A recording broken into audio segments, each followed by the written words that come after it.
reading Faire Middle School, so let's get started. Chapter 9. When a knight in shining armor is at a low point in their journey and all seems lost, the only way to go is even lower. Flee, thou hast heard me correctly. Imogen's week is about to get even worse. I could tell Mom and Dad had talked about what to do with me on Saturday morning. They didn't want to reward me by letting me go to Faire, but they couldn't let me stay home by myself either. Until you're ready to talk to us and tell us what's going on, we're taking away your squire privilege and your costume. What am I going to do instead? You'll stay in the store with me and help watch Felix, just like before. You have to prove to us that you are mature enough to resume your squire duties.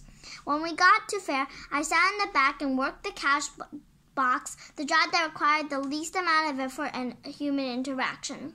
Bonus, I didn't have to walk around and possibly run into Antina. Nobody said anything to me, except for the princess. Good day, Imogen. It's what I deserved. After a full day of saying nothing, but here is thy change, and would thou likest a bag for thy purchase? Imogen, take your brother to the prize, please. He's driving me insane. Moi? Fine. It's like the people enjoying themselves around me were in a different world. Thoughts of school hung over my head like a dark cloud and put everything else in my shadows. Plus, Antina could show up around any corner. Here, hold Tiffany while I go.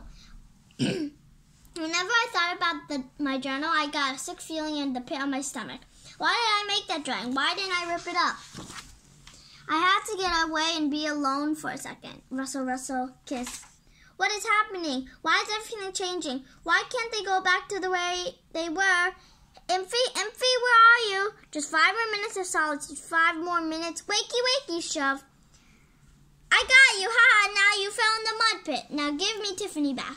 That's it. I've had it. I've had it with you. I've had it with this stupid friend my whole stupid life. You want Tiffany back? Go get her, Flame. Have you ever done something then instantly regretted it? Splash. Tiffany? No, Felix, don't go in there. Let me go. She's sinking into the lake. Kick, kick. Stop, alligator. Just don't go in there. There are probably alligators in that lake. The alligators are going to eat Tiffany. Wah! Just hang on. You're pushing her farther out. What's going on? What's happening? Tiffany fell in the lake and she's drowning. I'm trying to get her back, but I can't reach her.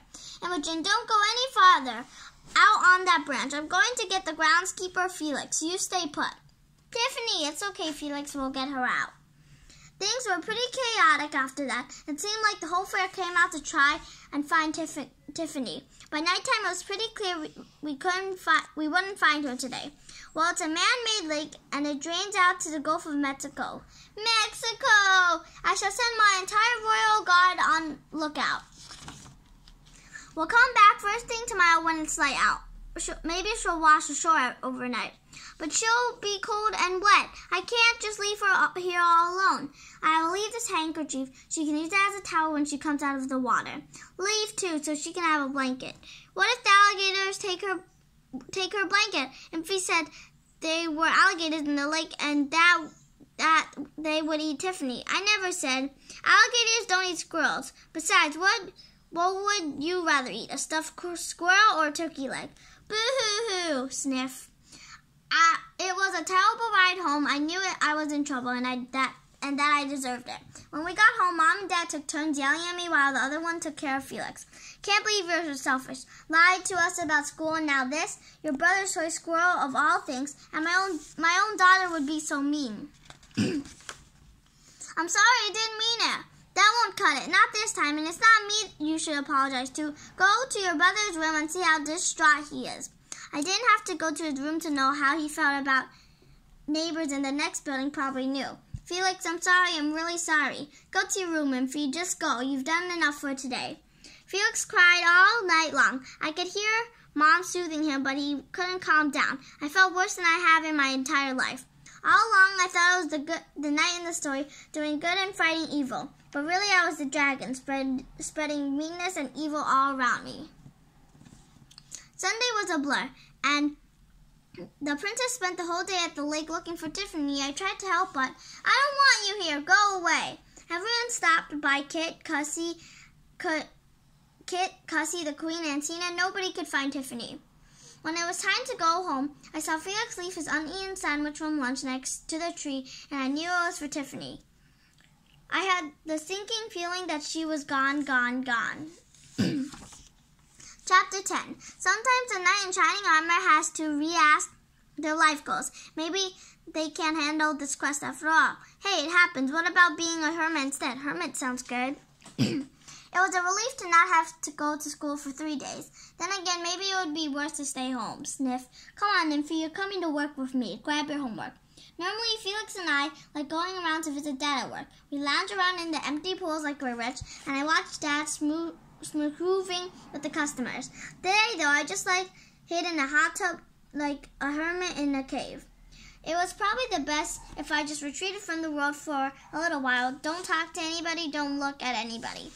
Yes, the hermit life would suit me just fine. My new routine was pretty simple.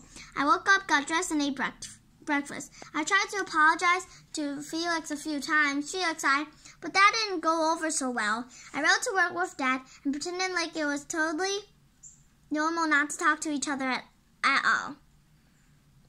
Then I settled into my hot tub cave for the day. At least the hermit life gave me time to catch up on my homework. Mom packed me a lunch, so I didn't even leave my cave to eat.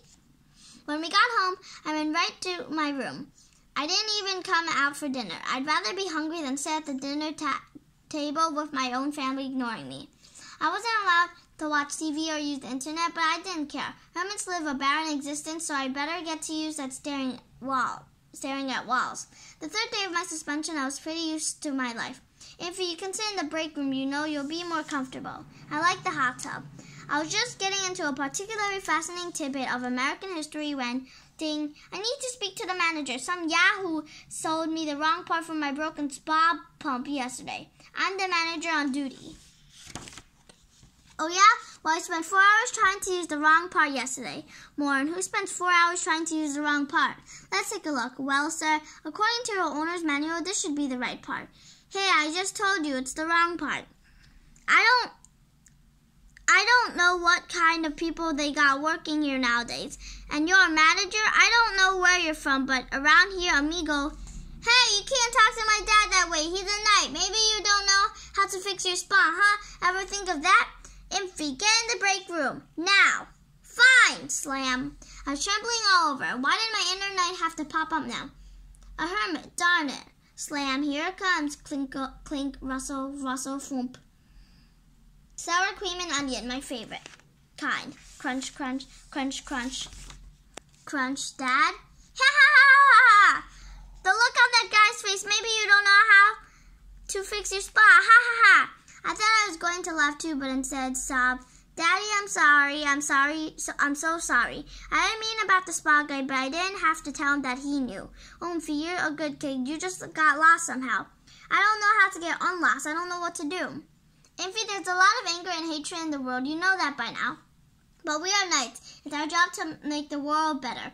You'll figure out a way to fix the mistakes you've made. But how? Chivalry, honesty, bravery, right? Big help, Dad. And yet I feel a little better.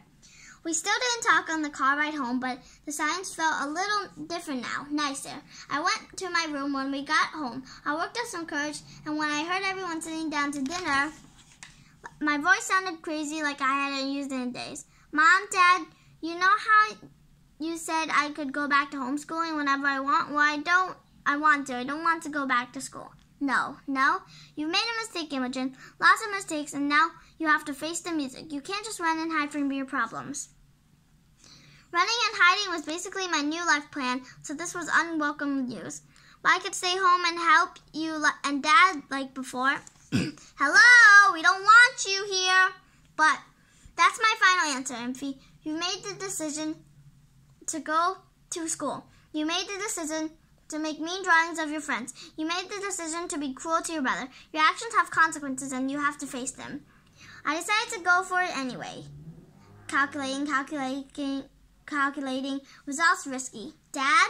Hey, don't you dare ask your father when I just gave you an answer. The answer is no.